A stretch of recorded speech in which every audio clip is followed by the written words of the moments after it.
Once you receive your wig, it's going to be in a very raw state. We definitely suggest that you take it to your stylist while wearing it and have the ends trimmed and have a shape cut back into it. Once you receive your wig, you'll make sure that you always handle the wig by the ear tabs, which are these tiny little pieces that you can see here. These are the most durable parts of your wig, and you want to make sure that you avoid handling the wig by the lace. When you're ready, you're going to place the wig onto your own head. I like to begin by holding onto the ear tabs. Then you'll flip the wig around, hook it onto the forehead, and smooth the wig down onto your head. And I'll demonstrate how to do that on this mannequin head. So you'll hook the wig onto the forehead. You'll then pull underneath the excess material onto the head. So once you have it onto your head, the ear tabs should be sitting right at the end of your eyebrows. So on the mannequin head, I'm going to go ahead and feel for where her eyes are. Make sure that the placement is correct. And once you know that the ear tabs are right at the end of your eyebrows, you'll know that you have the wig on completely straight. The lace part here that you see, the lace front, will then match your own hairline here. Once you have the wig on straight, you can do a couple different things. You can change the part. A lot of the times when I am sectioning or parting your wig, since it's not on your own head, the part can be a little bit off. So in order to change the part, we need to manipulate the hair with water. So you can grab a spray bottle and you can spray the entire part down, just like that. I like to take the wide teeth of the comb and gently comb the hair all the way back, just like this.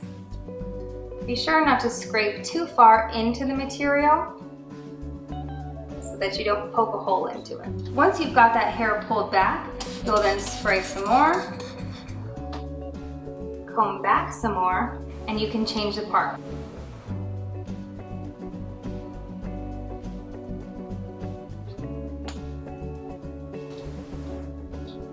Then you can comb the hair on either side.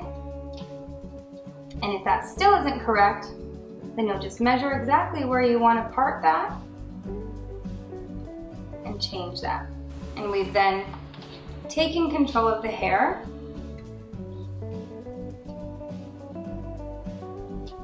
and changed our part. That easy.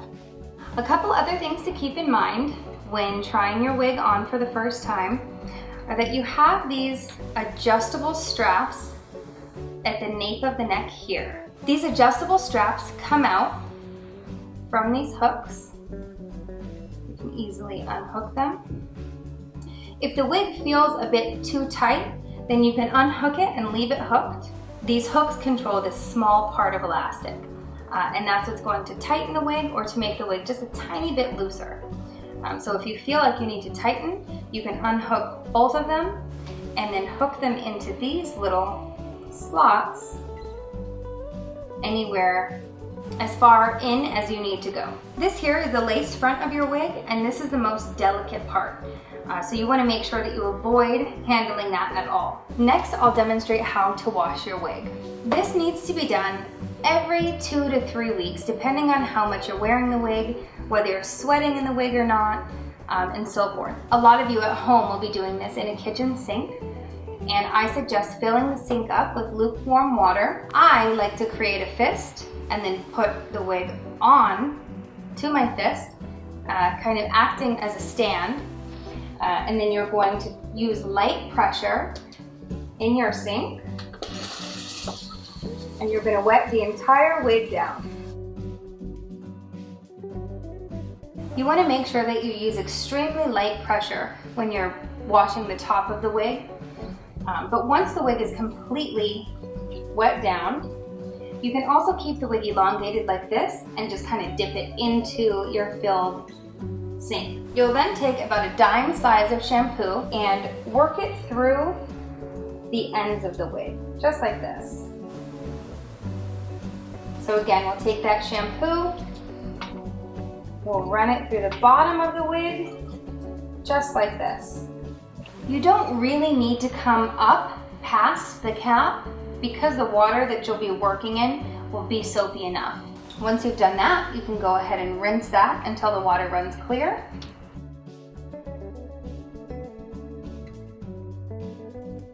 Again, focusing on the mid shaft to the end. When you're finished with that, you're going to use extremely light pressure and you'll go through the top of the wig. Once that's rinsed out, you'll give the wig a once over, just like that. Again, we'll form the fist, block the wig, and we're ready for our conditioner. Again, we're just going to use about a dime size of conditioner, something like this. So once you've conditioned the mid to the end, with what's barely left on your hands, you'll just kind of come through the top, just like that. And you'll rinse until the water runs clear.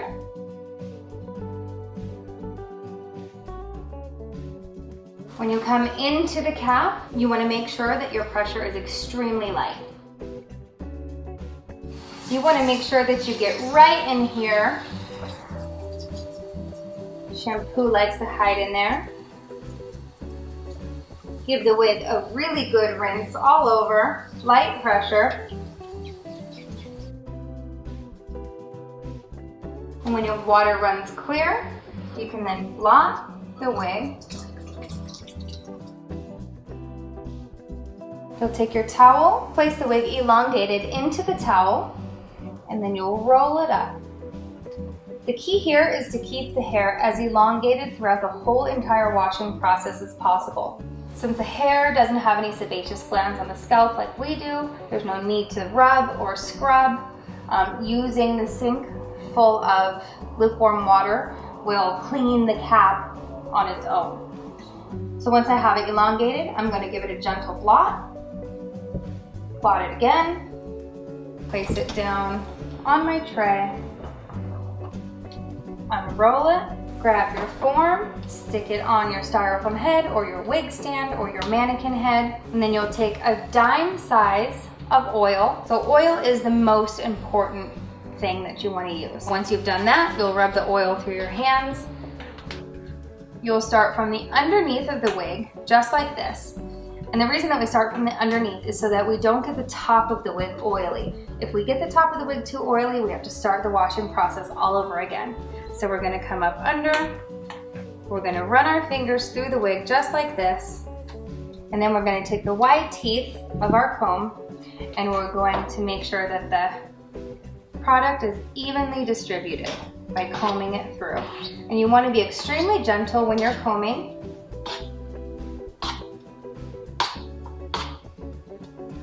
And you want to be sure to avoid combing the cap really hard so that we don't poke any holes. Eventually down the line, once you've been wearing this long enough, you'll be able to know exactly where you want to part the wig. But again, while the wig is wet is when you're going to get the most out of whatever shape you want to create or part you want to create. So we manipulate the hair while it's wet because we have maximum control. So I like the part where it is now. We're just going to continue to comb through. Add whatever product you used to use on your own hair, or the person who donated their hair to you, if they have favorite products, you're able to use that as well. And then I'll take my towel one more time, go through the hair, make sure I blot it, comb through one more quick time, and let the wig air dry overnight. This is how to wash and care for your custom wig. Once you receive your wig, it's going to be in a very raw state. We definitely suggest that you take it to your stylist while wearing it and have the ends trimmed and have a shape cut back into it. Once you receive your wig, you'll make sure that you always handle the wig by the ear tabs, which are these tiny little pieces that you can see here. These are the most durable parts of your wig, and you want to make sure that you avoid handling the wig by the lace. When you're ready, you're going to place the wig onto your own head. I like to begin by holding onto the ear tabs. Then you'll flip the wig around, hook it onto the forehead, and smooth the wig down onto your head. And I'll demonstrate how to do that on this mannequin head. So you'll hook the wig on to the forehead. You'll then pull underneath the excess material onto the head. So once you have it onto your head, the ear tabs should be sitting right at the end of your eyebrows. So on the mannequin head, I'm going to go ahead and feel for where her eyes are. Make sure that the placement is correct. And once you know that the ear tabs are right at the end of your eyebrows, you'll know that you have the wig on completely straight. The lace part here that you see, the lace front, will then match your own hairline here. Once you have the wig on straight, you can do a couple different things. You can change the part. A lot of the times when I am sectioning or parting your wig, since it's not on your own head, the part can be a little bit off. So in order to change the part, we need to manipulate the hair with water. So you can grab a spray bottle and you can spray the entire part down, just like that. I like to take the wide teeth of the comb and gently comb the hair all the way back, just like this. Be sure not to scrape too far into the material so that you don't poke a hole into it. Once you've got that hair pulled back, you'll then spray some more, comb back some more, and you can change the part.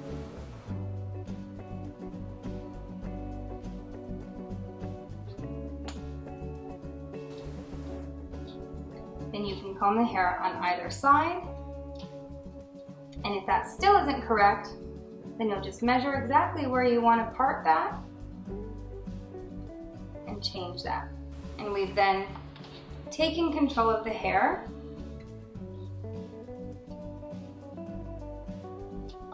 and changed our part. That easy.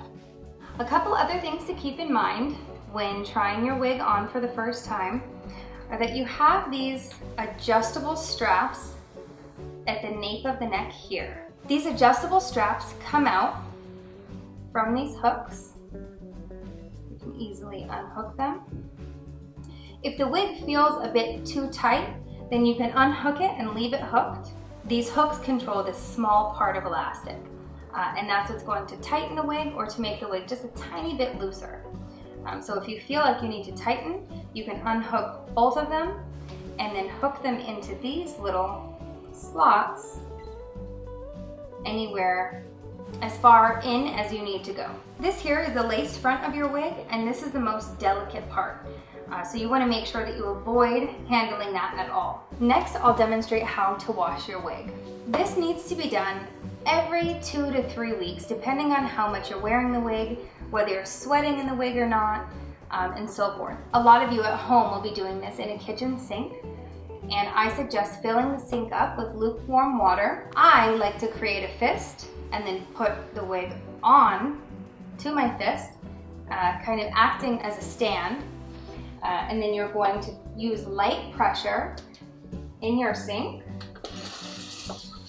and you're going to wet the entire wig down. You want to make sure that you use extremely light pressure when you're washing the top of the wig.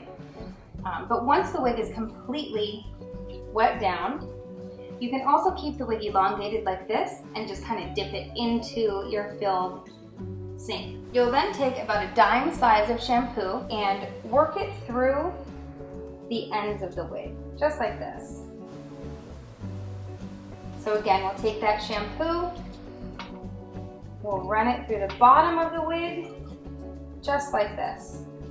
You don't really need to come up past the cap because the water that you'll be working in will be soapy enough.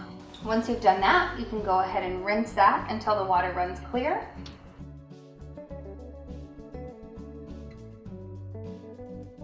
Again, focusing on the mid shaft to the end.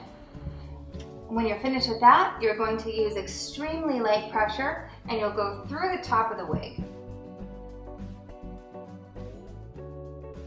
Once that's rinsed out, you'll give the wig a once over, just like that. Again, we'll form the fist, Block the wig, and we're ready for our conditioner. Again, we're just gonna use about a dime size of conditioner, something like this. So once you've conditioned the mid to the end, with what's barely left on your hands, you'll just kind of come through the top, just like that. And you'll rinse until the water runs clear.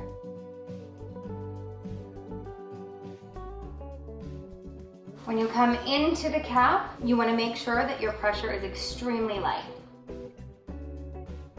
You want to make sure that you get right in here. Shampoo likes to hide in there. Give the wig a really good rinse all over, light pressure. And when your water runs clear, you can then blot the wig. You'll take your towel, place the wig elongated into the towel, and then you'll roll it up. The key here is to keep the hair as elongated throughout the whole entire washing process as possible. Since the hair doesn't have any sebaceous glands on the scalp like we do, there's no need to rub or scrub. Using the sink full of lukewarm water will clean the cap on its own. So once I have it elongated, I'm going to give it a gentle blot. Blot it again. Place it down on my tray.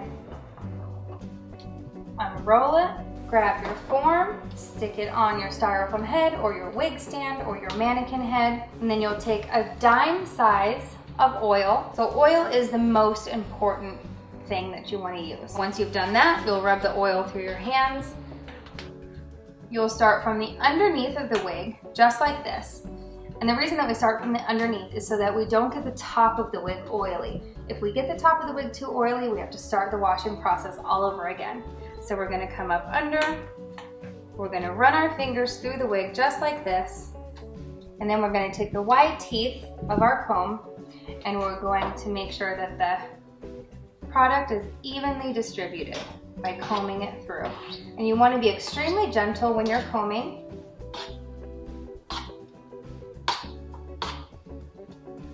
And you want to be sure to avoid combing the cap really hard so that we don't poke any holes. Eventually down the line, once you've been wearing this long enough, you'll be able to know exactly where you want to part the wig. But again, while the wig is wet is when you're going to get the most out of whatever shape you want to create or part you want to create.